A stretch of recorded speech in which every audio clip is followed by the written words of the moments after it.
Welcome to the Anime Audiophile Podcast. Please like and subscribe for more. Thank you. Sasuke Retsuden, the Uchiha Descendants, and the Heavenly Stardust. Chapter 4. Once again, as they did every day, the prisoners headed for the work site, thoroughly exhausted. Roused from their beds at the crack of dawn, they ate whatever food that was set out for them before leaving for work. And by the time the sun was beginning to set, they had supper and a bath before returning to their cells. From the outside, it looked like a life with zero freedom, but each prisoner filled the gaps in their rigidly defined days with their own tiny personal pleasures, something that freed them from the control of authority, if only for a moment. For Penzilla, it was gambling. For Gano, it was painting his toenails. And for Gigi, that something was guessing when Minnow was on duty. "Oh, I did it! I got it again today!"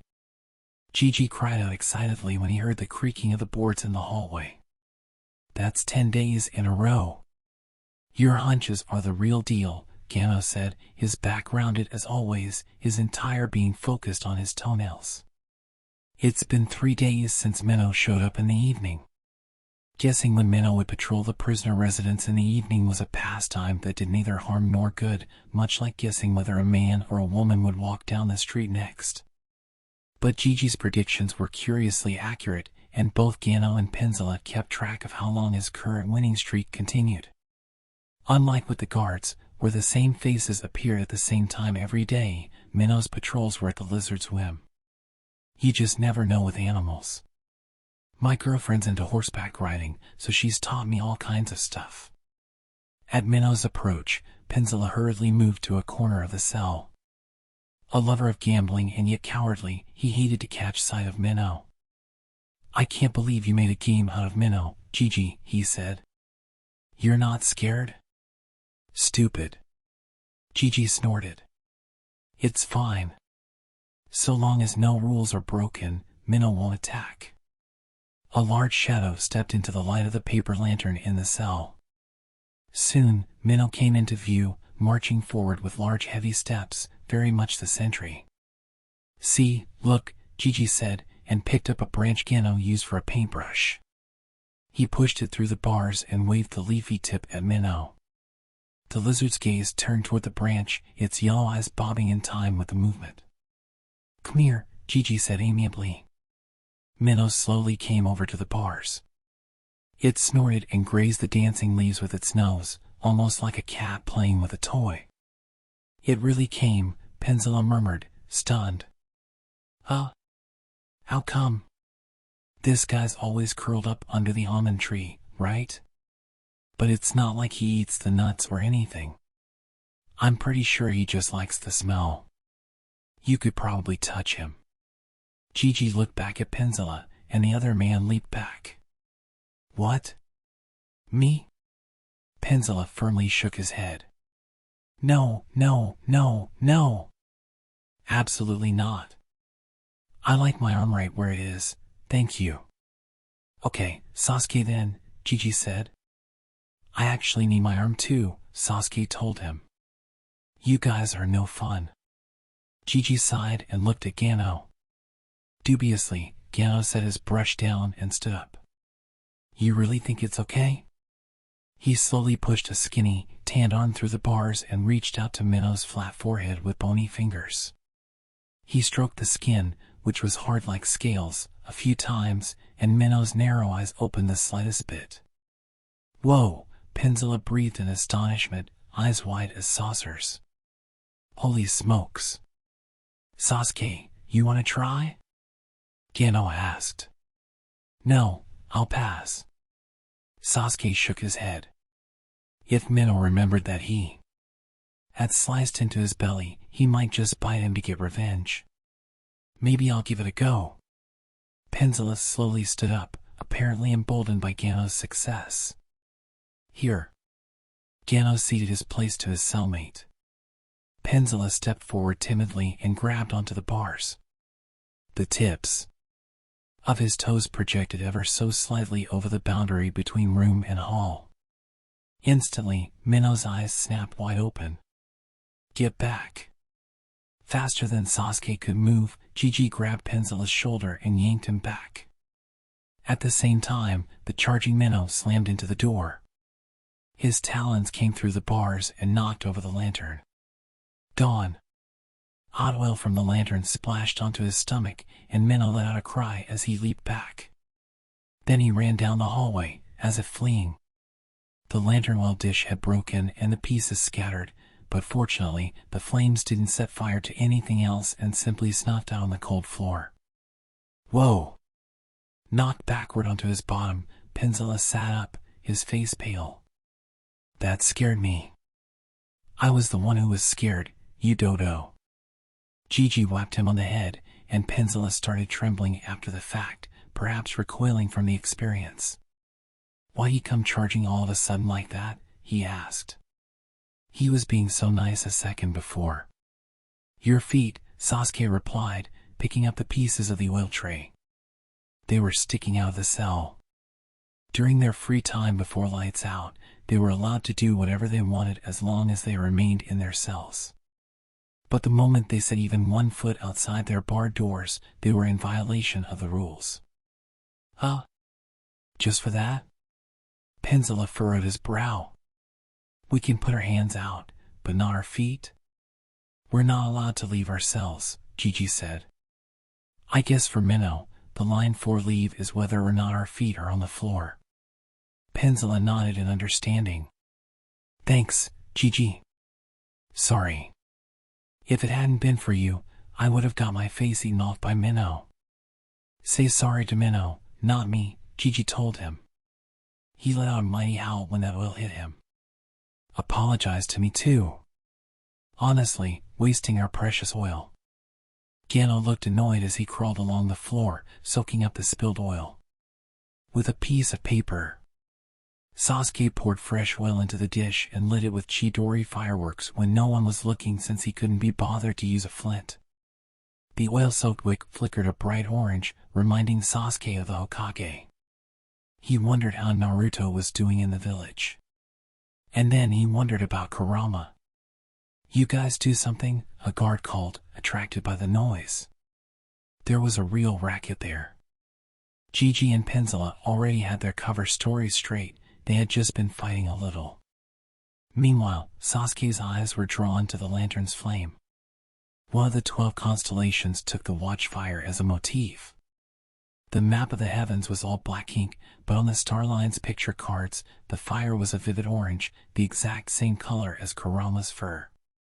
The shape of the burning flames was almost like 9 tails fanned out. Almost like? Sasuke blinked and stared at the lantern. A small orange light, generating heat, maintaining life, and lapping up oxygen. The flame before him was quite unlike the watchfire depicted on the picture card. Only the color was the same.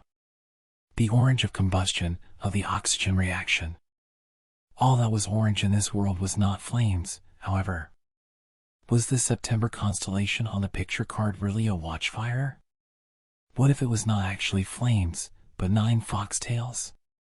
The library, 1,400 hours. It's a Biju, Sasuke announced immediately, after slipping out of work to meet Sakura at a shelf on the west side of the library. What? Sakura uttered. No preamble, no hello how are you, just cutting straight to the chase. Sakura was used to Sasuke's bluntness, but even she needed a moment to process and react. I'm talking about the constellations and map of the heavens, he said. 10 of the 12 constellations depict tailed beasts. Oh! Sakura, catching on. The Tanuki parent and child playing on the dune was one tail, Shikaku, the tailed beast that had the appearance of a supernatural. Tanuki. The cat staring at the lantern flame was 2 tails, Matatabi. The turtle climbing a rocky mountain was 3 tails, Isabu. The monkey drawing on the ground with a tree branch was 4 tails, Son Goku. The white horse swimming in the ocean was 5 tails, Kokuo. The frog and slug crawling through the bog were 6 tails, Saiken. The 7th constellation was the tree trunk. 7 tails Komiai was a rhinoceros beetle, right? Sasuke opened map of the heavens on the viewing table and turned to the constellation in question. Looking closely at the image, he noticed a large hollow near the center of the trunk and rhinoceros beetles swarming to the sap dripping down from it. This constellation isn't the tree itself. It's depicting the rhinoceros beetles on it. The cow peering into a pot was 8 tails, Gyuki. The pot was likely an octopus pot. What had looked like a watchfire was the fox with 9 tails. The figure of 9 tails, Kurama, from behind. And the constellation for October, the giant being born from the earth, was 10 tails. Then the last 2 are the elderly person with white hair and a cane, and the shepherd looking up at the night sky. The sage of 6 paths and the astronomer Tatar? Sakura suggested. Probably. He nodded. The sage of 6 paths was said to have been on the brink of death when he split the chakra of 10 tails into 9 parts after map of the heavens was drawn. It wasn't clear if the 9-tailed beasts had any connection with the animals in these constellations or not. Either way, the sage of 6 paths had gone out of his way to make sure there would be 12 of these constellations, adding himself and Tatar to the 10 beasts.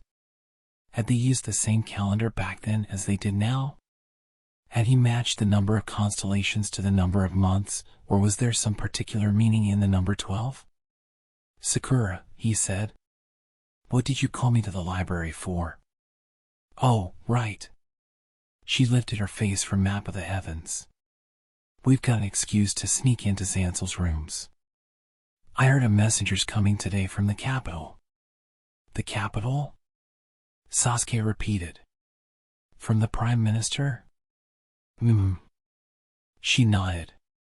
He knew about the Prime Minister of the land of Ridaka based on the information Kakashi had sent. He was conspiring with Queen Marina to start a war with another country. Why on earth would this Prime Minister be sending a messenger to the director? This is our chance, Sakura told him. We pretend to be the messenger and meet with Zansel ourselves. Arriving at the front gate of the observatory at long last, Fandel removed his filthy cloak. The tall wall before him blocked his view of the premises. The majestic front gate was protected by several layers of iron bars. The brick building beyond it was gray and dull and bathed in the muted sunlight. It was already the season when dandelions began to bloom near the capital, but he couldn't see even the earliest signs of spring in this area. Just breathing the air made him depressed. Reassuring himself that he would leave as soon as he delivered the message entrusted to him by the Prime Minister, Fandel asked to be shown inside. Welcome. He had assumed that he would be welcomed by some stern-faced guard, but it was a young woman who appeared before him. Perhaps because of her coloring cherry-pink hair and jade eyes, he felt like the dull, stagnant air suddenly grew lighter and brighter. Oh, he said. I've come from the capital of the land of Ridaku with a message from the Prime Minister for Director Zansel. I am Fandel, a government official. He showed the woman the staff with the ridiculously large hawk statue on the end that was proof of his status as an official messenger. We heard you were coming. The woman smiled. I know you must be tired after your long journey, but would you be able to meet with him right away? The director is naturally quite busy, but he just happens to be free at the moment. Of course. Fandel nodded and followed the woman into the main building. What is this business from the Prime Minister then? She asked him in a natural tone that suggested casual conversation. Fandel cocked his head to one side. A good question. I don't know the details myself. I was simply told by the Prime Minister to come and inquire about the progress. Progress? The woman replied. Progress with what? I have no idea. I was just told he would understand. An ambassador necessarily did not ask questions about the luggage or letters he carried. Is this your first time meeting Director Zansel? The woman considerately asked him another question to prevent any uncomfortable silences. Formally, yes, Fandel said. But I've seen him any number of times when he's come to the palace. You have? When was the last time the director visited the capital again? It was last summer. He came to visit the Prime Minister. My wife works as a maid at the palace, and she was put in charge of Lord Zancel's care, as a matter of fact. They continued to chat about trivialities as they walked down the long hallway. He was shown to a large room on the 3rd floor, and as soon as he stepped inside, the scent of dust assaulted his nostrils. The room was filled with instruments likely used in astronomical observations. A clock-like disc with several gears, a model of the heavens with mysterious planets surrounding a red star. Considering that this was an observatory, the existence of such a room was only natural, but it very much did not look like a space in which to receive visitors. Where is Lord Zancel? Fandal grew uneasy and turned back to the woman who had brought him here. He'll be here shortly. She smiled.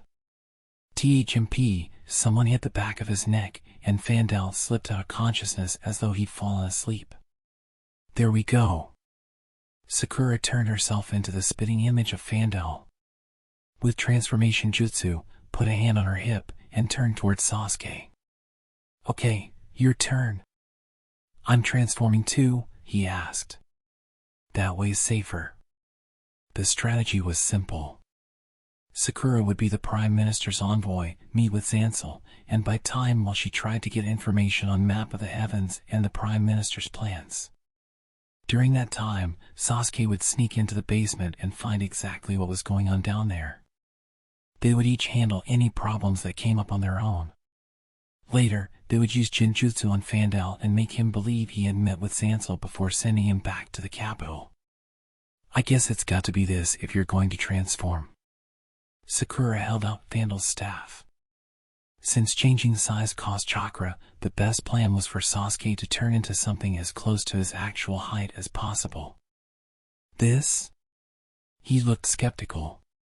It was more difficult to transform into an inorganic object than a person. He'd turned himself into a shuriken and a kunai before, but a staff was a first. He'd give it a try.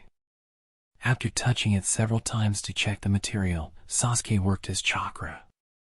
Pop! He turned into an exact copy of the staff and clattered to the floor. Perfect, Sakura said as she picked him up. He felt sort of strange, but with this their preparations were complete. Now to go and face the director. Tapping the staff/Sasuke on the floor, Sakura mimicked Fandal's mannerisms and movements as she climbed the stairs. She knocked on the heavy door of the director's office and announced herself. Zancel poked his head out the door and invited Sakura inside without the slightest hesitation. For Sasuke, who so often worked alone on missions outside the village, it was a novel thing to work a mission with a comrade. He couldn't imagine getting this close to a difficult enemy so easily on his own. Zancel urged Sakura to take a seat on the sofa and sat down in an armchair opposite it. Further back, there was a desk with a modern design that seemed very Unridaku-like. This was Zancel's study. As far as she could tell from investigating in advance with her chakra, there was a bedroom further back, separated by a transom with no door, and somewhere in that bedroom, there was a door to the staircase that led to the basement. And how is the Prime Minister? Zancel asked placidly as he leaned back in a leisurely manner. It's been over 6 months since we last met. He's quite well, Sakura replied. As is Queen Marina. Wonderful. I suppose she's accustomed to her official duties by now. Once they had exchanged their light-hearted greetings, Sakura casually turned her gaze toward the window. Oh dear. It seems as though it rained. What? Zancel stood up and looked outside. The moment his gaze was elsewhere, Sakura tossed the cane forward along the floor. It slid soundlessly across the shaggy rug and stopped just before the boundary between study and bedroom. It isn't raining. Perhaps you missaw? Zancel said, lowering himself into his chair, back turned to the cane. Sasuke released the transformation jutsu without any sound or vibration to return to his original form. Making sure his aura was undetectable, he stepped into the bedroom, found a blind spot against the wall, and took a look around the room. Wooden bed, bookcase. A metal door built into the far wall. It probably opened onto the staircase to the basement, but unfortunately, if he stood in front of it, he would be in full view of the study. He glanced back to see how things were going with Sakura. "I'd heard that the water shortage in the capital is serious," Sansel remarked. "It does appear so, yes. Although the palace is given priority, with food and drink coming there first, so it hasn't felt dire," Sakura replied. Sansel was talking with Sakura, his back to Sasuke. Maybe he had a chance here. Sasuke stepped out in front of the door, boldly revealing himself. He prayed that Sansel had carelessly forgotten to lock it and pulled on the handle, but sadly, the door remained firmly shut. Could he force it open? Plenty of shinobi used ninjutsu to pick locks, but the method differed from person to person. Kakashi often used the heat of fire style to melt the metal part. Shikamaru inserted a long, thin shadow into the keyhole to turn the cylinders. Naruto would make it move with a very small-scale bit of turbulence. Given that he excelled in fire style, Sasuke often followed Kakashi's example and melted the lock itself, but he didn't want to leave any trace of himself here, so he decided to use a different method. He looked back and signaled to Sakura to buy a little more time. Catching this, Sakura leaned forward. "The truth is, I've actually seen you before, Lord Sansel. You visited the palace last summer, did you not? I was pleased to be able to say hello to you." "Is that so?" Sansel replied. "Last summer, that would not have been long after the former king passed, HM? Queen Marina is still young, so I suppose the Prime Minister is terribly busy. And speaking of, would you mind telling me on what matter he sent you here?" "Of course, yes. But before that, one thing. The maid who looked after you while you stayed at the palace was in fact my own wife. Perhaps you remember her? Let me remind you." While Sakura bought time with chit-chat, Sasuke touched a finger to the keyhole and kneaded his chakra. He formed earth-style sand in the exact same shape as the hole and improvised a master key. He couldn't make something as complicated as the library key, but fortunately, the lock before him was a type that he had copied in the past. But it wouldn't work the way he had made the ring for Sakura. Fine chakra control was required to harden the crumbling earth, match it with the inside of the lock, and create a key. And so, you see, for my wife, it ended up being such a wonderful experience to serve you, Lord Sansel. She is so deeply grateful to you. Sakura was doing her best to stall. Please tell her that I appreciated her good care. Now then, it is about time that I heard this message from the Prime Minister. Sansel was growing impatient. Yes, I suppose you're right. Please excuse me for going on at length. Like this. The Prime Minister often scolds me for being too talkative, when I am meant to be a messenger. I believe it's likely because I was raised in a household with 6 older sisters. My mother and my grandmother also both loved to talk dash. Fandel. Sansel's voice grew harder. I would hear your message. Oh, yes, of course. Fandel/Sakura shrugged gracefully. It is a strange one, but the message this time is a single question. How is progress? I personally have no idea what it means. How like the Prime Minister. Progress is good. Please tell him that if it's to Nagar, we will be able to send firepower within a few hours, a few days if it's to the capital, at any time we receive that request. I understand. Incidentally, this firepower exactly how much? Sakura attempted to pry more. You are merely a messenger, yes? It wouldn't do to tell you specific numbers. Have no worries. The Prime Minister will understand. Sansel remained cryptic. While Sakura stalled to give Sasuke more time, Sasuke somehow managed to finish creating the key. Or he should have, but when he turned it in the lock, it broke off at the base. Was it not strong enough? Restraining the urge to click his tongue, he touched the broken cross-section with a finger and worked his chakra once more. Uncharacteristically, he was slightly flustered. If he had been on this mission alone, he would have been fine with some danger, but Sakura was with him now. I overstepped by asking such a question, didn't I? I do sincerely apologize. No. Anyway, Fandel, what happened to your staff? My staff? You had one when you came into the room, didn't you? I don't seem to see it anywhere now. The chakra-formed earth hardened in his hand. Certain that it was properly attached to the cross-section of the broken key, Sasuke turned the key once again. This time, it didn't break. However, Chuck. The spring lifting echoed in the small space. Sansel started to look behind him and then brought his gaze back to the front, surprised by the thump. He heard a heartbeat later. Sakura tapped the floor forcefully with the real staff, which she had pulled out of her cloak. My staff is right here.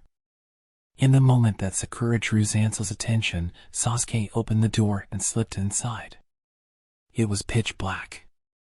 Dusty, humid, and smelling of mold. When he called up a fire-style fire and looked around, he saw stairs descending in a spiral at his feet.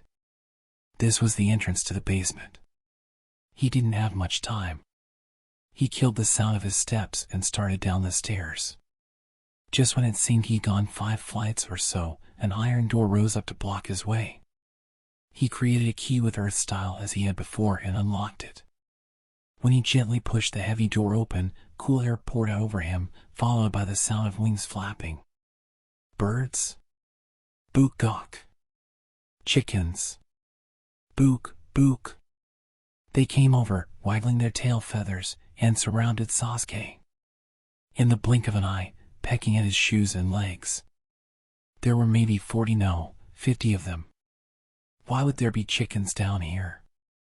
Unlike in the stuffy spiral staircase, there were ventilation openings in the basement, ensuring a bare minimum of airflow. The vegetable scraps in the feed boxes scattered about were much fresher than what the prisoners were given to eat. There was also plenty of clean water, and it was clear that the birds were well cared for by humans. Cut pieces of rock were stacked against the wall. They were irregularly shaped, like warped statues, with dirt from the area stuck to their surfaces. He had seen prisoners ordered to carry similar rocks when he was working outside. In the basement, with feathers scattered all about, Sasuke stood. Rooted to the spot, perplexed. A large number of chickens and a pile of rocks. What exactly was this place? End of chapter 4. Thank you for listening. Remember to like and subscribe for lots more.